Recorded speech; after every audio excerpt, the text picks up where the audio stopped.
Bom dia, boa tarde, boa noite, investidor. Sejam todos muito bem-vindos ao canal. Meu nome é Felipe Torres, sou consultor de investimentos CVM e hoje eu resolvi fazer um vídeo para responder uma pergunta de um seguidor nosso aqui do canal. Em algum dos vídeos ele deixou ali a seguinte pergunta nos comentários: Felipe, como é que a curva de juros, influencia ali a precificação dos ativos? E achei esse tema bastante interessante, inclusive bastante pertinente para o momento atual em que nós estamos vivendo, e aí resolvi fazer esse vídeo aqui para poder explicar para vocês como essa questão de fechamento e abertura na curva de juros vai influenciar na precificação ali dos ativos. Se você gosta desse tipo de tema, já peço para que você deixe seu like, se inscreva aqui no canal, também compartilhe ali com as pessoas que possam se interessar por esse tema, também não deixe de ativar o sininho. Todo dia eu posto vídeos aqui sobre investimentos, analisando ali fundos imobiliários, fundos de infraestrutura, algum tema em relação à educação financeira, como é o caso desse vídeo de hoje. Então vamos lá. Como a curva de juros influencia a precificação dos ativos? Antes da gente ir para ali, eu montei uma planilha aqui para vocês poderem entender como é que isso aqui funciona na prática, mas é importante a gente entender o que é essa questão dos juros futuros, que tantas pessoas falam. Enfim, a gente escuta ali isso daí sendo comentado bastante no noticiário ali sobre economia, em sites ali que tratam sobre finanças e investimentos. Os juros futuros nada mais é do que a projeção do mercado para a taxa de juros oficial, a Selic, para daqui a tanto tempo, para o futuro. Então, vai ter lá uma expectativa do mercado para os juros futuros para daqui a 1 ano, daqui a 3 anos, daqui a 5 anos, daqui a 10 anos, daqui a 20 anos, enfim. Então, o mercado vai fazendo essa projeção de acordo com o que o governo apresenta para ele no momento atual, no presente. Claro, isso daí, como eu falei, é apenas uma projeção, apenas uma expectativa. Tá? E claro, e aí o mercado vai ter como base as políticas que o governo está adotando no momento atual. Então vai ver ali questão de responsabilidade fiscal, vai ver como é que está a questão do PIB, projeção do PIB, enfim, diversos fatores vão entrar ali nessa estimativa, para que daqui a algum tempo seja ali estimado quanto que estará ali a nossa taxa de juros oficial, que é a Selic. E aí, em momentos mais conturbados, momentos no cenário internacional, cenário doméstico mais conturbados, a curva de juros ela tende a abrir. E aí é o que a gente fala na abertura da curva de juros, ou seja, vamos imaginar que o mercado estava estimando que a taxa de juros oficial, a taxa Selic para daqui a 5 anos ia estar na casa ali de 9%, dando um exemplo. Tá? E aí, enfim, começa a ocorrer ali problemas no cenário internacional, no cenário doméstico, questão de responsabilidade fiscal e tudo mais. E aí o mercado fala, poxa, nesse contexto que a gente está vivendo aqui atualmente, de acordo com as informações que nós temos aqui no presente, eu já não acho que vai estar daqui a 5 anos essa taxa de juros em 9%. Eu acho que ela vai subir ali para 10, 10,25, enfim, e aí o mercado vai precificando ali de acordo com as informações que ele tem ali no momento atual, no momento presente. Tá? E aí essa abertura na curva de juros, ou seja, quando eu tenho ali essa mudança de 9 para 10,25, por exemplo, isso daí faz com que os modelos de precificação daqueles ativos, para eu poder ver ali até que preço é interessante comprar aquele ativo e tudo mais, ele vai ser modificado, porque se, por exemplo, eu tenho uma taxa livre de risco, que é a Selic, em 9%, vamos imaginar que eu exija ali um prêmio de 4%, tá? Dando um exemplo aqui, para estar investindo em ativos de renda variável, ou seja, eu vou exigir os 9% da Selic mais os 4%, 9% que eu estou falando na projeção lá na frente, tá? Daqui a 5 anos, nesse exemplo aqui que eu estou dando, tá bom? Porque eu preciso colocar um prêmio de risco em cima desses ativos de renda variável, no caso aqui que eu estou falando, porque se fosse para investir em ativos de maior risco, que é o caso aqui os ativos de renda variável, quando comparados ali com os ativos de renda fixa, e eu não exigisse um prêmio, eu fosse exigir ali apenas os 9%, que é o que a Selic o que o mercado projeta que a Selic vai estar pagando daqui a 5 anos, enfim, não compensa o risco que eu vou correr para estar investindo num ativo ali de maior risco para ter o mesmo retorno em um ativo ali de renda fixa, né? Que seria ali no caso ali a Selic ali, que é a nossa taxa livre de risco que a gente considera ali no mercado, tá? Então eu sempre vou botar um prêmio de risco em cima dessa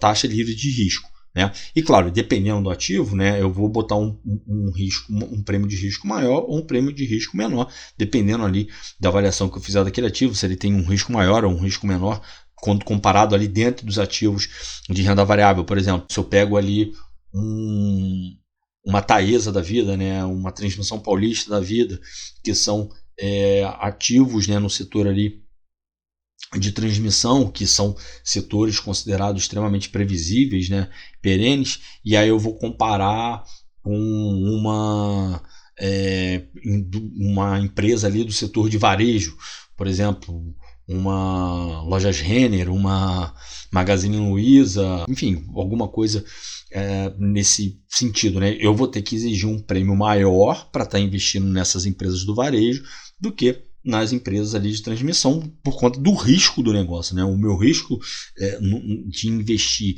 em ativos do varejo, ele se torna maior do que quando comparado aos ativos ali no setor de transmissão. Então eu tenho que trabalhar com esse prêmio de risco em relação ali a esse ativo que seria considerado livre de risco, que aqui no exemplo aqui eu estou utilizando ali a taxa Selic. Então, quando eu tenho um aumento, né, nessa previsão dessa minha taxa de juros no futuro, ou seja, ela vai passar de 9 para 10,25, aquele retorno nominal que eu estava esperando, né, de 13%, que seria os 9% da taxa de juros no futuro, mais os 4% ali do prêmio de risco que eu queria ter, né? E aí se passa para 10,25, ou seja, agora eu não estou mais querendo ter um retorno nominal de 13%, agora eu estou querendo ter um retorno nominal de 14,25%.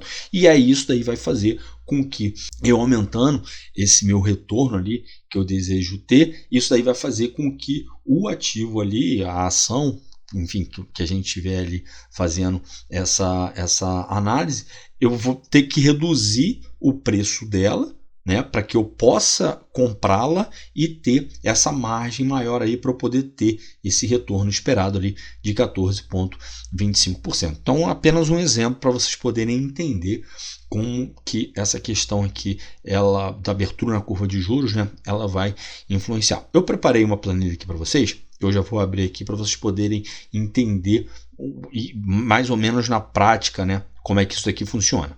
Então vamos lá. Então eu estou aqui com essa planilha que eu montei aqui. Qual é a ideia aqui, tá? Aqui seria para eu fazer uma simulação para vocês de uma precificação de um fundo imobiliário, tá? E aí aqui eu vou ter como base a questão da NTN-B, tranquilo? Do Tesouro IPCA+, ali do Título Público Federal, ali do Tesouro Direto, porque aí fica mais fácil para vocês poderem entender na prática aqui com essa questão aqui, nessa tabela aqui que eu fiz, tá? Então, o que eu fiz aqui? Eu botei a taxa livre de risco que eu estou considerando, que seria ali o IPCA mais 2035, tá? Então, eu entrei aqui no site do Tesouro Direto e aí eu peguei lá o 2035. Eu poderia pegar o 2045? Poderia, mas só que nesse caso aqui, como a gente está trabalhando com uma curva de juros aqui, que nesse momento ela está invertida, ou seja, em 2045 eu estou com uma taxa menor do que a taxa de 2035, porque em regra, né, se a gente estivesse ali com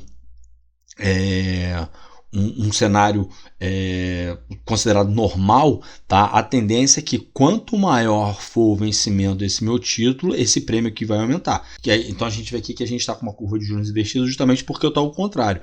A gente vê aqui ó, que o 2029 está 6,21, 2035 6,20 e o 2045 6,12, ou seja, está invertido, tá? Porque na verdade, se a gente fosse quando a gente pega, né, num cenário ali considerado ali normal, né, essas taxas aqui elas se invertem, porque, de novo, quanto mais próximo for o vencimento, menor vai ser ali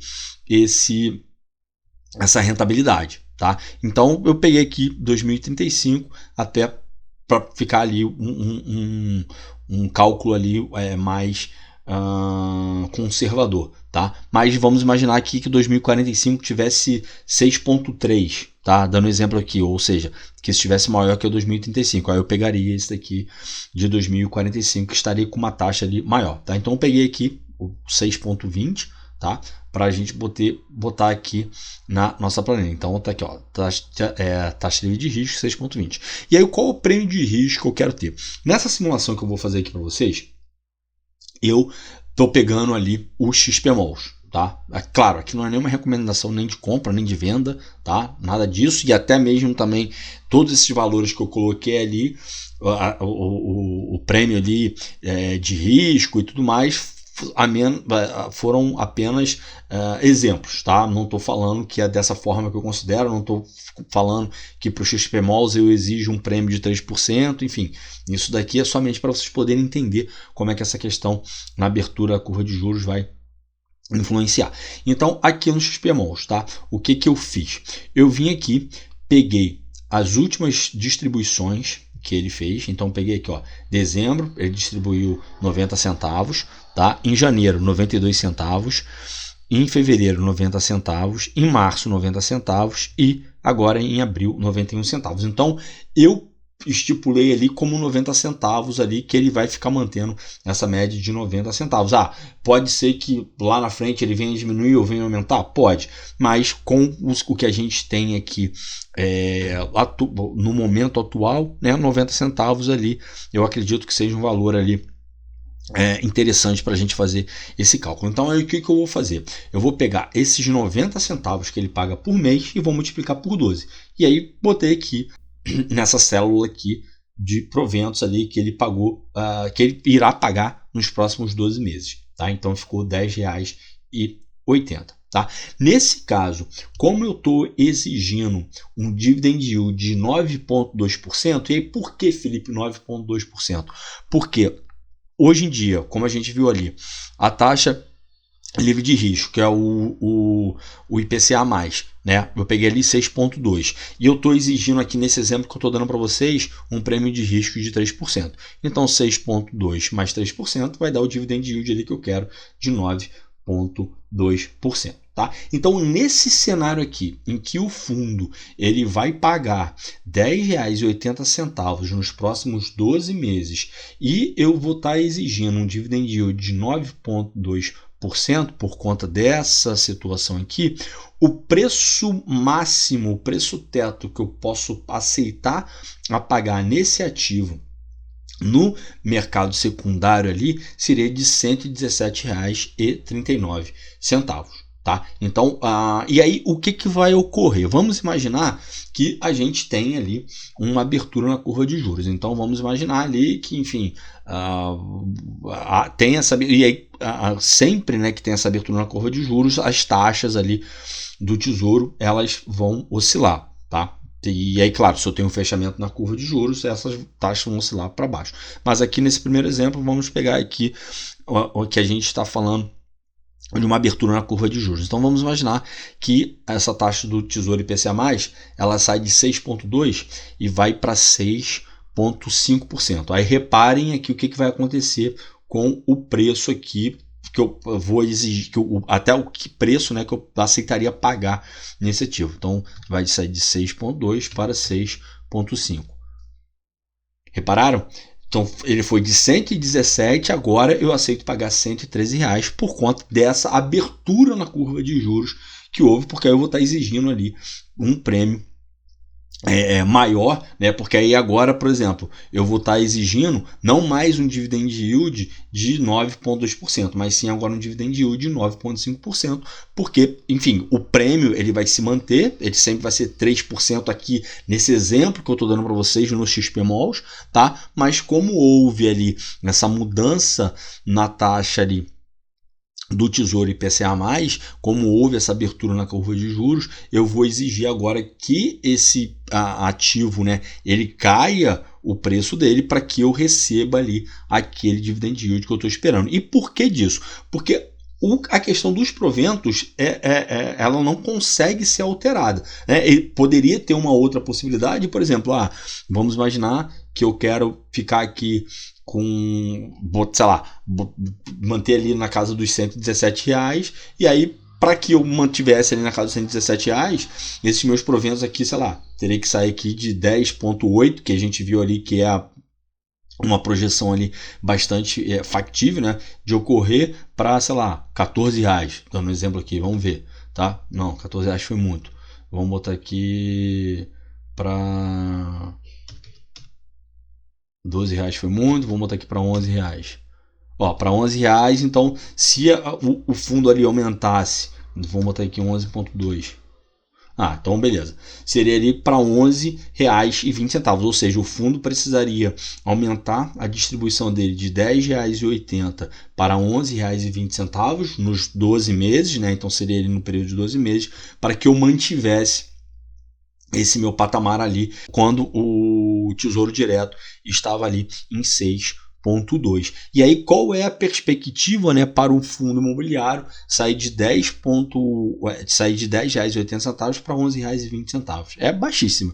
E aí, por isso que eu tenho que mexer na variável do preço, porque na variável aqui dos proventos que o fundo vai pagar, enfim, a gente não consegue estar mexendo nisso daí, tá? Então, deixa eu botar aqui de novo para 10,8. Aí vamos imaginar agora que, enfim, as coisas melhoraram e o cenário fiscal já está mais propício ali e tudo mais, e aí a taxa aqui do Tesouro IPCA+ 2035 caiu, sei lá, para 5%, dando um exemplo, tá?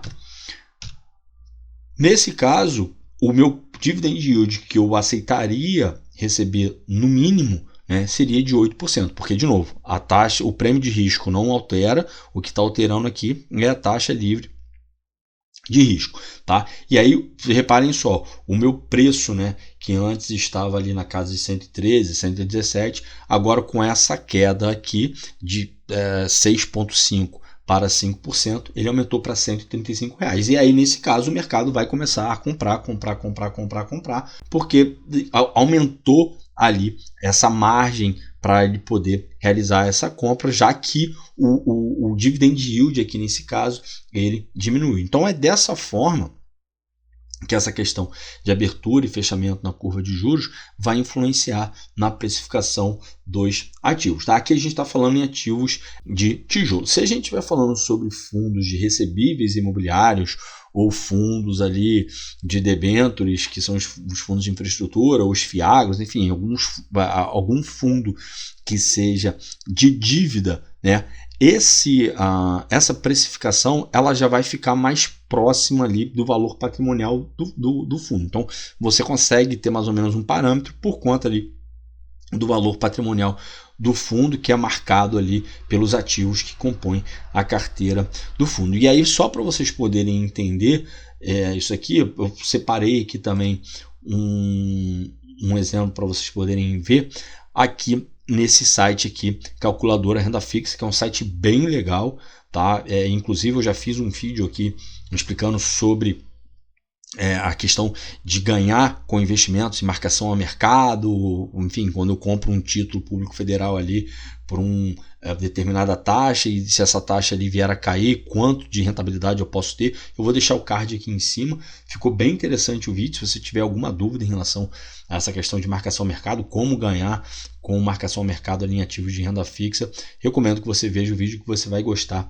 bastante. E antes da gente continuar o vídeo e vir aqui para essa segunda parte aqui, para vocês poderem ver como é que essa questão pode afetar ali o valor patrimonial dos CRIs, tem alguns avisos para você, prometo que vai ser bem rapidinho, tá? Convido você a se tornar membro da nossa comunidade aqui do YouTube. Aqui embaixo tem o botão tornar-se membro, e aqui embaixo na descrição do vídeo também tem os benefícios que os membros possuem. Tenho certeza que você vai gostar muito do conteúdo que você vai receber aqui na nossa comunidade. Também, se você tiver interesse em investir numa consultoria de investimentos comigo, me chama no WhatsApp, que a gente conversa por lá. Lembrando que eu sou consultor de investimentos CVM, então posso fazer recomendações de ativos de forma individualizada, sempre respeitando o seu perfil de investidor e o seu objetivo com os investimentos. Se você já tem uma carteira montada ou quer começar uma carteira do zero, tenho certeza que a consultoria vai valer muito a pena. Tenha a consultoria como um investimento, não como um gasto, não como uma despesa. Uma consultoria bem realizada, certamente ela pode ali te ajudar a alcançar os seus objetivos financeiros de forma bem mais rápida. Também convido você a entrar para o nosso grupo aberto do Telegram. Aqui embaixo na descrição do vídeo tem um link para você ser direcionado lá para o nosso grupo. E por fim, não deixe de clicar no site do meu livro, Renda Passiva, O Caminho para a Liberdade Financeira, um livro que eu escrevi com uma linguagem super acessível, fácil de ser compreendida. Lá no site tem algumas páginas que eu deixei ali disponíveis para você poder ver ali a linguagem que é utilizada, tem também um sumário, são aproximadamente 100 páginas de um conteúdo que eu tenho certeza que pode agregar muito conhecimento para a sua vida de investidor. Feitos os avisos, vamos retomar para o vídeo. Voltando aqui então para o vídeo de hoje, aqui eu simulei aqui, tá, uma mudança na taxa de um CRI que está ali na carteira do AFHI, tá, de um fundo ali imobiliário. Então eu simulei aqui primeiro, que esse CRI ele tinha sido adquirido por uma taxa de 6%, tá? E aí nesse caso aqui de 6%, o PU dele seria de R$ 458,58, tá? O financeiro aqui também, né? R$ 458,58. E aí eu simulei que essa taxa ali iria ser modificada para 7,5%, por conta dessa questão ali de abertura de curva de juros, marcação a mercado e assim vai. Tá? Reparem o seguinte, o financeiro dele, né, saiu de R$ 458 para R$ 409, ou seja, eu tive uma desvalorização no meu ativo. E aí, deixa eu só abrir a calculadora aqui para que vocês possam entender como é que isso daí vai funcionar. Tá? Então vamos lá, R$ 458,58 divididos por 419,93. Beleza, eu vou tirar 1 aqui da fatoração, multiplico por 100. Então, ó, nesse caso aqui, que ele saiu, né, eu simulei que eu comprei ele a 6%, tá? E agora ele está sendo negociado por 7,5%, eu tive uma desvalorização nesse ativo de 9,2%. Então, vamos imaginar, claro, aqui eu fiz questão também de pegar um CRI ali que tivesse uma duration ali um pouco mais alongada, tá? Porque se você pega ali um CRI que tem uma duration menor, tá? Uma duration ali mais curta, você vai ter uma variação ali bem pequena, tá? Que foi o caso aqui desse outro CRI que eu peguei aqui embaixo, tá? Então reparem só, aqui nesse caso, né? Eu tô com uma duration aqui de aproximadamente ali 6.4, né? Estão vendo aqui 6.4 e aqui já é uma duration aqui de 1.4. E aí nesse cenário aqui de baixo, né? Eu simulei aqui que eu estava saindo de uma taxa de 4.5, que foi adquirida uma taxa de IPCA mais 4.5 para uma taxa de IPCA mais 5.5. Então aí nesse caso aqui 895,94 e vou dividir ali por 883,83. Tiro 1 na faturação, multiplico aqui por 100. Então, ó, aqui nesse caso, a variação, né, no preço ali desse ativo foi de 1,37%. Então, de novo, quanto maior for a duration do título, né, maior vai ser ali essa sensibilidade que esse ativo vai ter para essas questões de abertura e curva de juros. Então, nos casos aqui de fundos de dívida, né, que são ali de novo os fundos de recebíveis imobiliários, os fundos de infraestrutura e os FIAGOS, essa questão da abertura na curva de juros, ela vai influenciar porque ela vai estar mudando ali essa questão do PU ali desse ativo. Tá? Então, e aí mudando o PU ali do ativo, como o valor patrimonial desse ativo ele é composto, né, por todos os ativos ali que estão naquela carteira. Se eu tenho a mudança no PU dos ativos que compõem aquela carteira, aquele portfólio daquele fundo, por consequência, vai ter uma mudança também no valor patrimonial daquele fundo, e essa mudança ali, quando eu tenho uma abertura na curva de juros,